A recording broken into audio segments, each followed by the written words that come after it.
Office থেকে ট্যুরে গিয়েছিলাম কাপ্তাই রাঙামাটিতে। জায়গাটার নাম ছিল লেকশোর রিসোর্ট। খুবই সুন্দর একটা জায়গা, আর যাওয়ার সময় রাস্তাগুলো ছিল অনেক সুন্দর। পাহাড়ি রাস্তা, মনোরম পরিবেশ, একদম মুগ্ধ করে দিবে আপনাকে। সময় থাকলে বা ফ্রি থাকলে অবশ্যই ওখান থেকে ঘুরে আসবেন।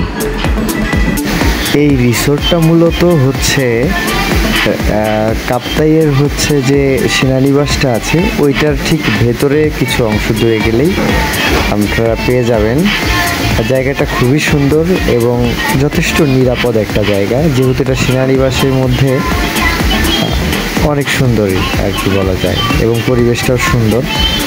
আর এখানে একটা হেলিপ্যাডও আছে, আপনারা চাইলে ঘুরে আসতে পারেন। এবং ভিডিওটা যদি সুন্দর লাগে বা কোনো কাজে লাগে অবশ্যই লাইক অথবা শেয়ার করে দিবেন। এই রিসোর্টের চারপাশেই হচ্ছে পাহাড়, আর হচ্ছে পাহাড়ের মাঝে এই মহাপরিচিত আমাদের এই কাপ্তাই লেক। আর এই লেক ঘিরেই রয়েছে আপনার কাপ্তাই পানি বিদ্যুৎ, আর হচ্ছে এই লেকশোর রিসোর্টটি। পাশে আরও একটি রিসোর্ট আছে, নেভি ক্যাম্প যেটাকে বলা হয়, চাইলে ওখানেও ঘুরে আসতে পারেন।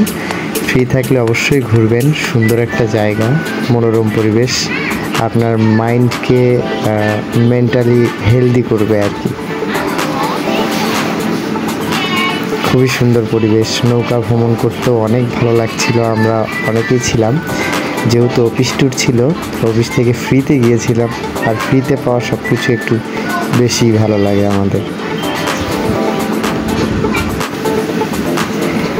ইটবালির শহরে থাকতে থাকতে আমরা অভ্যস্ত, আর জীবনটা আসলে অনেক বোরিং হয়ে যায় আমাদের। তাই আমাদের এরকম খোলামেলা জায়গায় ঘুরে আসা উচিত। প্রকৃতির সঙ্গে নিজের মনটাকে মিলিয়ে নেওয়া উচিত, তাই না? তাহলে মনটাও ফ্রেশ হলো, তাতে করে হচ্ছে আমাদের একটা মাইন্ড যে রিল্যাক্সেশন যেটা আছে সেটাও হইল আর কি। চাইলে ঘুরে আসতে পারেন, সুন্দর একটি জায়গা। আর ভিডিওটি ভালো লাগলে অবশ্যই শেয়ার করে দিবেন। আসসালামু আলাইকুম।